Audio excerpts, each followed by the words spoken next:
오늘 은혜 받으실 하나님 말씀은 요한복음 12장 1절로 8절 말씀입니다. 저와 함께 교독하십니다.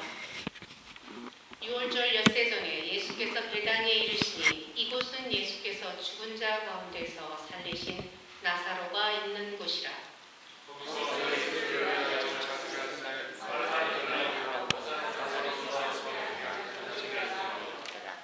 마리아는 지극히 비싼 향유 곧 순전한 나드 한 근을 가져다가 예수의 발에 붓고 자기 머리털로 그의 발을 닦으니 향유 냄새가 집에 가득하더라.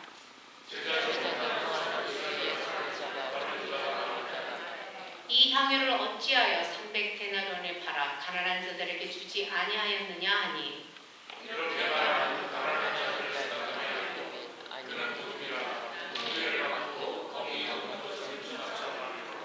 예수께서 이르시되 그를 가만히 두어 나의 장래할 날을 위하여 그것을 간직하게 하라.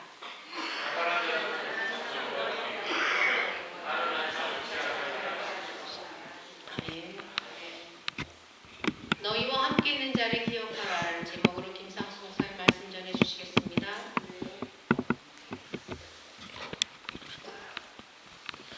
하나님 아버지, 이 시간에 부족한 말씀을 제언합니다. 성령님 함께하시고 오늘 우리에게 주신 말씀을 통해서 또 저희가 이 말씀을 깨닫고 하나님과 한 걸음 더 동행하는 그러한 삶을 살기를 소원합니다. 그 말씀을 같이 동역해서 듣는 분들에게도 함께하시고 주의 은혜가 함께하여 주시어서 우리가 이 말씀을 듣고 보다 더 하나님 말씀을 깨닫는 귀한 시간 될 수 있도록 주님 인도하여 주옵소서.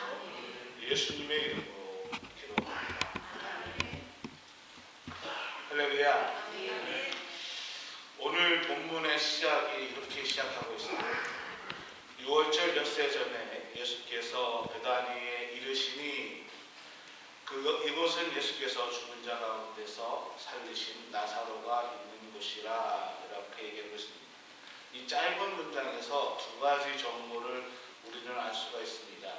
첫 번째는 6월절 엿새 전에 이 말씀을 통해서 오늘 이 말씀이 예수님이 십자가에 잡히셔서 돌아가시기 바로 얼마 전에 일어난 사건이라는 것을 우리가 알 수가 있고, 두 번째로는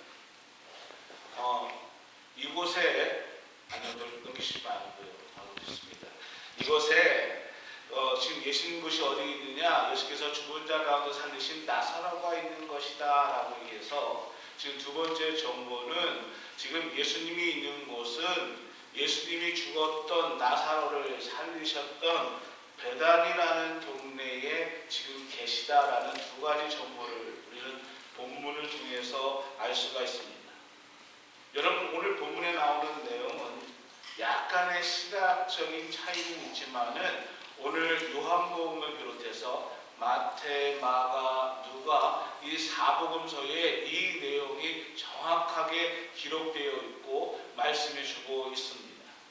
마가복음에 따르면은 당시 베다니 지역에 나병 환자였던 시몬의 집에서 잔치가 벌어졌다라고 이야기를 하고 있고요. 요한복음에 따르면은 나사로가 있었고 마르다와 마리아가 음식을 준비하고 있었다라고 이야기를 하고 있습니다. 그러면 왜 지금 이곳에 베다니라는 이 지역에서 잔치가 벌어지고 있을까요? 예수님께서 이 지역에서 수많은 기적들을 나타내시고 은혜를 베풀어 주셨기 때문입니다. 제가 좀 전에도 말씀드렸지만은 죽었던 나사로가 다시 살아난 기적이 일어난 장소였습니다. 또 나병 환자 시몬도 치료를 받았던 곳이었습니다. 그래서 얼마나 많은 사람들이 그 하나님의 이적과 또 하나님의 은혜에 감사해서 동네 사람들이 모여서 잔치를 벌이고 기쁨이 넘쳤던 그러한 현장이었습니다. 그런데 바로 그때에 조금은 과도한 그러한 생각이 되는 한 사건이 일어납니다. 한 여인이 예수님께 나와서 향유를 향유를 예수님 발에 부었습니다. 이 일이 많은 사람을 당황하게 했고 또는 몇 사람들은 이 일에 대해서 수군수군거리기도 하였다는 것이죠. 왜요? 그녀가 부은 향유는 그 당시 화폐 가치로 하면은 300데나리온이나 되는 어마어마한 가격의 향유였기 때문입니다. 4절과 5절 말씀에 보면은 제자 가룟 유다가 이 장면을 목격하고 말을 합니다. 이 향유가 300데나리온이나 되는 비싼 거 아니냐? 이것을 팔아서 가난한 자들에게 주면은 얼마나 유익이 있지 않겠느냐라면서 이 여인을 꾸짖는 장면이 나옵니다. 당시 기록에 보면요, 건강한 성인이 하루를 열심히 일해서 그 하루를 받을 수 있는 일당 그 싹이 얼마냐 하면은 한 데나리온이었습니다. 그러니까 300데나리온은 건강한 성인이 300일을 열심히 일을 해야 벌을 수 있는 돈이었다는 것이죠. 그러니까 지금 우리로 환산한다면은 건강한 성인의 1년치 연봉에 해당되는 그러한 상당히 큰 액수의 금액이었습니다. 때문에 가룟 유다도 오늘 본문을 읽으시는 많은 분들도 자연스럽게 우리 생각에 들어올 수 있는 내용이 무엇인가? 그렇게 비싼 300데나리온이나 되는 이 향유를 이렇게 허비해도 과연 되는 것인가? 아무리 예수님이라고 해도 300데나리온이라는 그 향유를 발에다가 한꺼번에 부어도 되는가라는 생각을 할 수 있다는 것입니다. 향유라는 것은 오늘날의 향수와 비슷하죠. 그리고 여러분, 좋은 향수는 우리가 막 붓지 않습니다. 그냥 공중에 몇 번 하면은 그게 배가지고 자연스럽게 좋은 냄새가 나지. 그리고 그 향은 온 방에 가득하게 퍼져나갑니다. 아무리 소량만 해도 좋은 향수는 방 안에 퍼져나가지. 그런데 이 마리아는 예수님 발 앞에서 그 예수님 발에 향유를 한꺼번에 다 부어 쏟았습니다. 왜 그랬을까? 그렇게 다 부을 필요가 있었을까? 정말 그것이 최선의 방법이고 효과적인 방법이었을까라는 생각을 합니다. 그리고 또 하나, 오늘 사건이 일어난 그 배경에 대해서 우리가 생각하면서 질문을 한번 할 수가 있습니다. 당시 사건이 벌어진 곳은 베단이라는 지역이었습니다. 예루살렘 중심 도시도 아니었고요. 또 많은 번화가, 문화가 또 상거리가 이루어지는 그러한 중심 도시가 아니었습니다.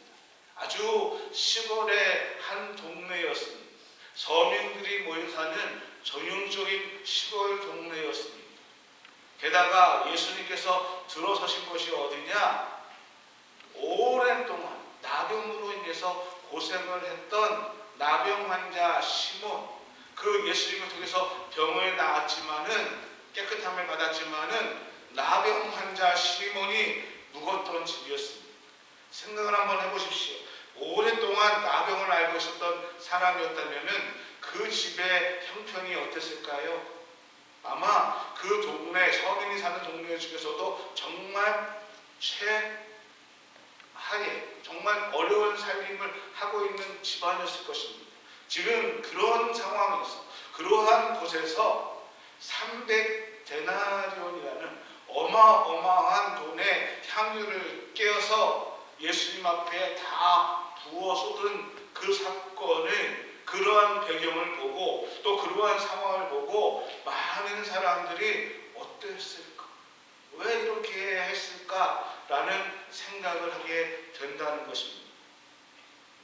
만약에 이 시대 또 이 시간에 제가 그 자리에 있었다면, 저에게 그러한 향유가 있었더라면, 또는 여러분들이 그 자리에 있었고 여러분들에게 그 향유가 있었다면은 여러분들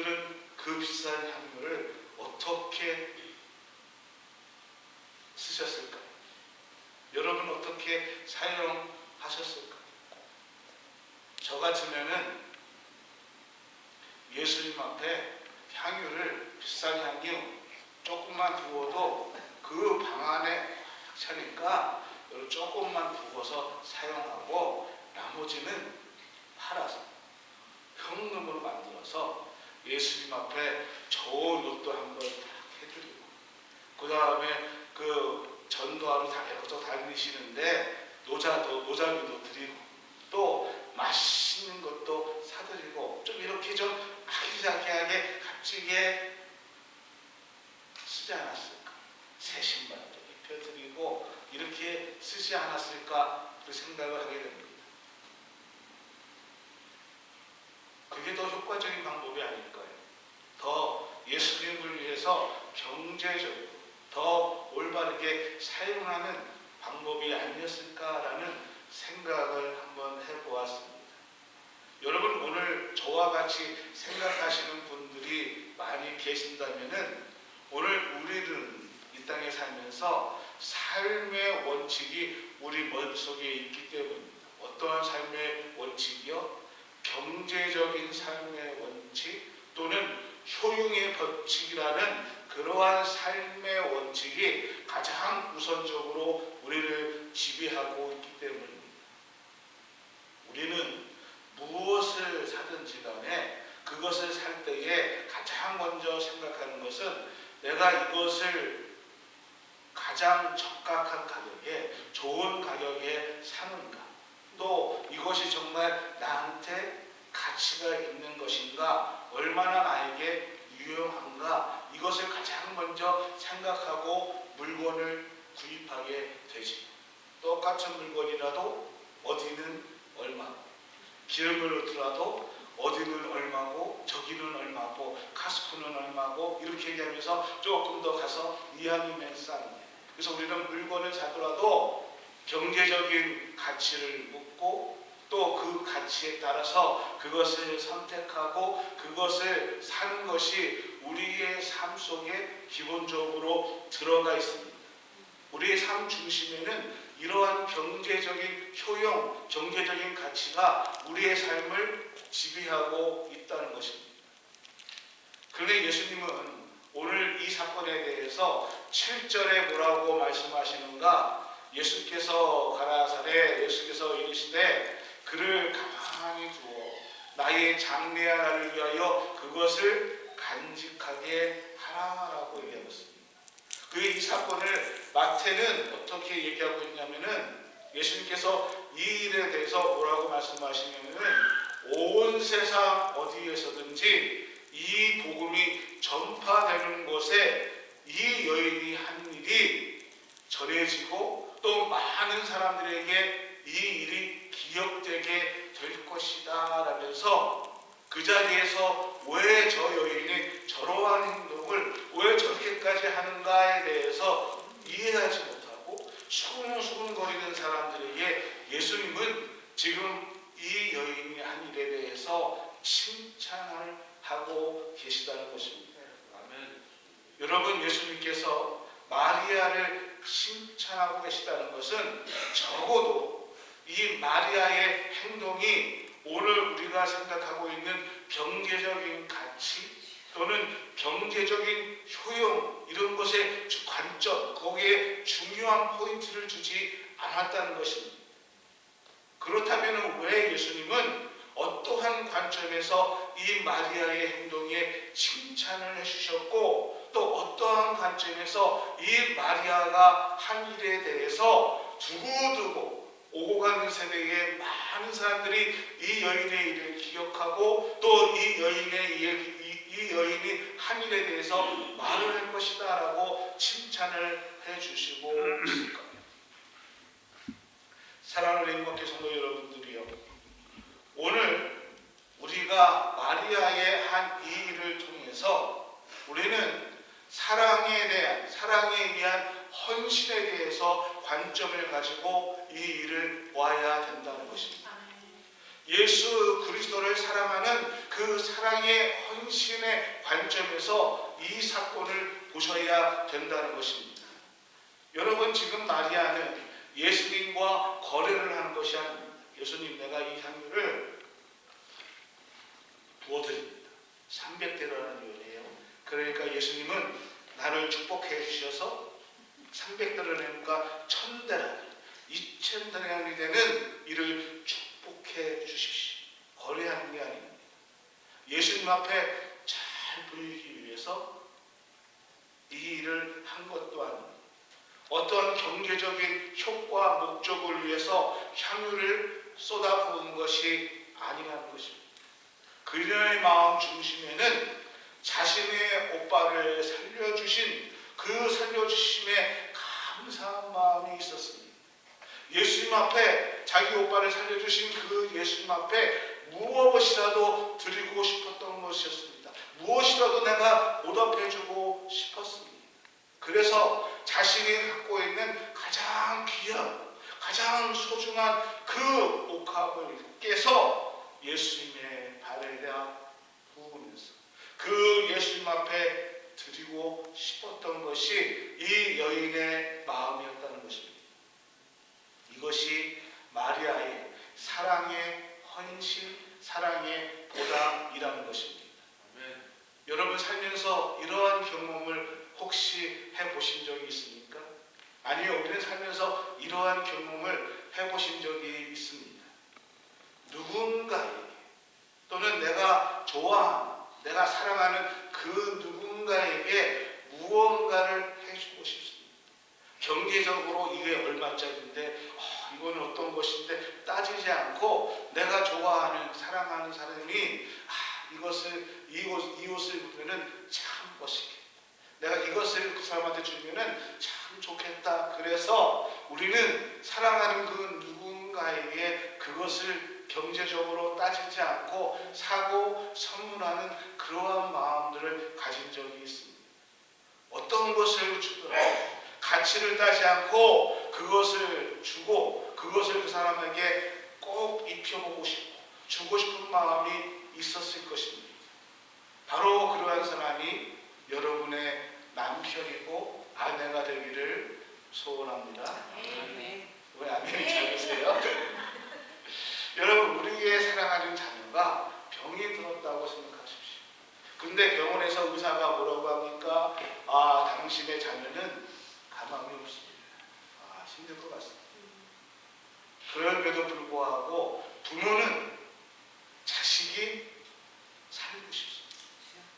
돈이 수천 불, 수만 불, 아니 수십만 불을 드린다 할지라도 그 자녀를 포기하지 않고 어떠한 돈이 든다 하여도 그 자녀를 살릴 수만 있다면 우리는 그 자녀를 위해서 어떠한 수고도 마다하지 않을 것입니다. 왜요? 그것이 부모의 사랑이기 때문입니다. 거룩한 낭비입니다. 세상 사람들은 아니 그 많은 돈을 당신이 그런 돈이, 그러나 나는 내 자식을 살린다. 내 자식을 사랑하기 때문에 기꺼이 그 자식을 위해서 모든 것을 내놓을 수가 있습니다. 이것이 헌신이고 부모의 마음입니다. 세상 사람들, 다른 사람들에게는 미련해 보일 수도 있습니다. 그러나 부모의 사랑은 그 어떤 것으로 설명할 수 없지. 왜요? 자녀가 내 목숨보다 귀중합니다. 여러분, 우리 하나님의 사랑도 그렇습니다. 마리아가 지금 예수님 앞에 그와 같은 헌신의 모습을 보여주고 있습니다. 마리아의 행위는 사람들이 보기에는 이해하지 못하지만은 예수님을 사랑하는 가장 귀한, 예수님의 사랑에서 나오는 헌신에서부터 이 일이 시작되었다는 것입니다. 그리고 이 말씀은 오고 가는 세대를 통해서 예수 그리스도께서 다시 오시는 그날까지 이 거룩한 마리아의 사랑의 헌신은 말씀을 읽는 사람들, 오고 가는 세대들에게 이 말씀은 기억될 것이다 라고 예수님은 말씀하고 있습니다. 사랑하는 일본교회 성도 여러분, 사실은 이 사랑의 헌신은요, 하나님께서 이미 우리에게 먼저 보여주신 사랑이십니다. 아멘. 만일 하나님께서 경제적인 효과를 가지고 사랑을 얘기하셨다면, 경제적인 효과를 가지고 우리를 대하셨다면, 오늘 우리는, 저는 하나님 앞에 일찌감치 포기된 사람일 것입니다. 이거 이렇게 해가지고 조금 괜찮을까 생각하면은 또 이러고, 은혜 받았다고 막 그래서 저게 좀 변할까 그러면은 작심삼일 한 달도 안 돼서 옛날 모습 또 경제적인 모습을 나면은 우리는요 이미 예전에 또는 하나님께서 더 효과적으로 했다면은 우리 사람을 포기하고 새로운 것을 창조하시는 것이 훨씬 더 효과적이고 가치 있었을 것입니다. 근데 우리 하나님, 사랑의 하나님은 아멘. 저와 나를 포기하지 않으셨어요. 아멘. 절대로 놓지 않고 포기하지 않고 독생자 예수 그리스도 나를 위해서 기꺼이 십자가에 내어 주셨습니다. 기꺼이 거룩한 낭비를 하나님은 우리를 향해서 사랑의 헌신을 통해서 예수 그리스도를 우리에게 내어 주셨습니다. 그리고 말씀하십니다. 요한복음 3장 16절에 하나님이 세상을 이처럼 사랑하사 독생자를 주셨습니다. 하나님께서 우리를 위해서 예수 그리스도 독생자를 내어 주셨습니다. 아멘. 할렐루야. 아멘. 왜요? 사랑 때문에. 하나님이 이처럼 사랑하셨어요. 나를 위해서 하나뿐인 아들 예수 그리스도를 우리를 위해서, 나를 위해서 내어 주셨습니다. 여러분, 그렇다면 저와 여러분, 오늘 우리는 그 하나님의 사랑을 위해서 우리는 얼마나 고귀한 낭비를 해보셨습니까? 우리는 이 마리아처럼 얼마나 하나님 앞에 고귀한 낭비를 드려보셨습니까? 어떤 분은요 일평생 향유를 모으기만 합니다. 열심히 향유를 모으기 위해서 노력하십니다. 그저 더 큰 향, 꽉 차면은 더 큰 향유를 위해서 또 노력하고 일평생 그 향유를 모으는데 자기의 시간을 자기의 생애를 다 바칩니다. 근데 단 한 번도 제대로 그 향유를 써보지도 못하고 이 땅을 떠나는 사람들이 계십니다.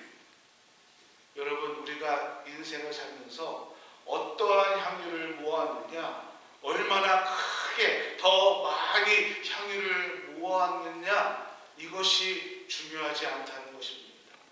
얼마의 향유를 가지고 있느냐, 이것도 중요하지 않습니다. 그 옥합, 그 향유를 깰 수 있는가? 아멘. 그리고 그 향유를 깰 수 있다면은 내가 언제 깨어야 하는가? 이것이 중요하다는 것입니다. 오늘 강림절 세 번째 주일에 오늘 우리에게 주어지는 하나님의 은혜의 말씀은 바로 이것을 우리에게 묻고 있는 것입니다. 나의 가장 소중한 향유를 예수 그리스도를 위해서 깰 수 있는 믿음의 결단, 믿음의 은혜가 여러분 삶 속에 함께하기를 예수 그리스도의 이름으로 축원합니다. 아멘. 축원합니다. 아멘. 여기까지만 하면 얼마나 좋을까요? 여러분, 우리가 언제 이 옥합을 깨야 할까요? 또 향유를 붓는다는 것이 오늘 내 삶에서 어떠한 의미일까? 오늘 본문을 통해서 한 번만 더 생각을 하겠습니다. 오늘 이 사건이 언제 있었다고 얘기하냐면은 6월절 엿새 전에 있었던 사건이다라고 요한은 우리에게 말해주고 있습니다. 그럼 오늘 본문에 일어난 사건은 이제 곧 예수님의 고난이 있기 얼마 전의 사건, 예수님의 고난과 연결되고 있습니다. 오늘 요한복음 11장에 보면은 바로 전장 11장에 보면은 대제사장들과 바리새인들이 누구든지 예수 있는 곳을 신고하고 잡게 하라고 명령을 내리고 있습니다.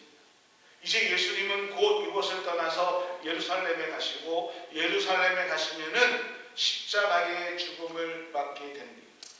그러니까 베다니에서 지금 이 사람들과 식사하는 자리는 이분들과 마지막으로 식사를 하는 만찬의 자리입니다. 마리아와 마르다, 또 나사로와 시몬 등 많은 하나님의 예수 그리스도의 은혜를 받은 사람들, 그 동네에 있는 사람들과 마지막 식사의 자리였습니다. 이제 이곳에 예수님이 떠나게 되면은 이제 이들은 다시는 예수님과 같이 음식을 나누고 또 예수님과 같이 이런 시간을 보낼 수가 없었습니다. 마리아가 그러한 사실을 알고 있었지는 못했을 것입니다. 그런데 그녀가 예수님 앞에 나와서 자신이 가장 소중한 그 옥합을 깨서 마지막 가시는 그 예수님의 길에 예수님 앞에 그 향유를 부어 내었다는 것입니다. 3절 말씀에 보면 이렇게 얘기하고 있습니다. 마리아가 예수의 발에 향유를 부었다라고 표현해 주고 있습니다. 그리고 자신의 머리털로 그의 발을 닦으니 향유 냄새가 집에 가득. 응원교회 성도 여러분, 마리아가 예수님 앞에 보였던 이 모습은 여러분 당시 신하들이 로마의 황제 앞에서 자신이 충성을 맹세할 때, 헌신을 맹세할 때 했던 그러한 태도였습니다. 마리아는 그러한 것들에 대해서 아는지 모르는지 모르겠지만은 그 당시에 로마의 병정들이 또는 로마의 군인들이 황제 앞에 헌신과 복종을 맹세할 때 이러한 태도를 지녔습니다. 지금 마리아가 예수님 앞에 무릎을 꿇고 향유를 붓고 머리로 예수님의 발을 닦았다는 이 말은 예수님이 나의 왕이십니다. 아멘. 예수님이 나의 주인이십니다. 아멘. 그래서 그 주인 앞에, 왕이신 그 예수님 앞에 나의 가진 모든 것, 나의 가진 가장 소중한 것을 주님 앞에 드립니다 하면서 아낌없이 쏟아 부었다는 것입니다. 왕이신 예수 그리스도 앞에 모든 것을 다 내어 드렸다는 것입니다. 아멘. 그리고 왕이신 예수님을 경배 드렸다는 것입니다. 여러분, 오늘 우리가 하나님 앞에 헌신하는 것, 또는 내가 하나님 앞에 예배 드리는 것, 모든 것에는요 시간이 있습니다. 어떠한 일에도요 그 시간에 딱 맞게 해야 된다는 것입니다. 아멘. 밥을 하셔도요 어떤 때가 제일 맛있냐? 제때. 너무 빨리 하면 밥이 설어가지고 밥이 설익은 먹으면 딱딱합니다. 너무 늦게 하면 어떻게 되죠? 다 타버려요. 그러니까 제때 해야 제때 끄고 제때 입어야 잘 입고 맛있습니다. 오늘 우리의 시간도 하나님 앞에 헌신할 시간이 있고 충성할 시간이 있고 우리가 하나님 앞에 드려야 할 그 시간이 있다는 것입니다. 우리의 시간이 영원할 것 같습니까? 나에게 시간이 많이 남았다고 생각하십니까? 어저께 러브앤디스 모임에 아내 사모가 얘기했지만은 아프신 분들, 그분들에게 있어서 가장 시간이 얼마나 귀중한가. 내가 지금 치료도 받을 수 있지만은 이 암으로 해서 시간이 얼마 남지 않았다고 생각할 때에 그 시간이 얼마나 소중한가. 그분들의 시간은 아마 저희들의 시간보다 더 절실할 것입니다. 여러분, 하나님이 나에게 주신 시간은 무한하지 않습니다. 내가 깨야 될 그 시간, 옥합을 드려야 될 그 시간이 있다는 것이죠. 7절 8절에 보겠습니다. 예수께서 가라사대 저를 가만히 두어 나의 장사할 날을 위하여 일을 두게 하라. 가난한 자들은 항상 너희와 함께 있거니와 나는 항상 있지 아니하리라. 예수님이 마지막 가시는 길에 마리아의 고귀한 헌신이 있었습니다. 가장 결정적인 순간에 예수님을 위해서 자신의 향유를 옥합을 깬 그러한 헌신이 있었습니다. 그 마리아를 향해서 예수님은 너는 나의 장례를 준비하였다라고 칭찬해 주십니다. 그리고 예수님은요, 우리에게 언제 옥합을 깨야 될 것인가에 대해서 말씀해 주고 있습니다. 여러분, 예수님은 지금 이 땅에 계시지 않습니다. 그러면 우리는 누구를 위해서, 누구를 향해서 우리의 옥합을 깨어야 될까요? 아까도 말씀드렸지만은 소비와 경제적인 관점에서 또는 정치적, 사회적 관점에서 우리가 믿는 오늘날 기독교는 평가절하되고 있습니다. 교회는요, 점점 비판이 더 거세지는 것이 요즘의 현실입니다. 교회가 더 이상 희망이 없는 것처럼 사람들은 교회를 비판하고 있습니다. 마치 예수님께서 십자가를 지시는 것과 같은 상태로 교회는 내리막길로 가고 있는 것처럼 보입니다. 많은 사람들이 예수 그리스도 십자가를 지실 때에 예수가 실패했다고 많은 사람들은 이야기했던 것처럼 교회는 실패했다고 사람들은 얘기하고 있습니다. 근데 여러분, 이럴 때 오늘 우리 주님은 예수 그리스도를 위해서, 교회를 위해서 옥합을 깰 사람들을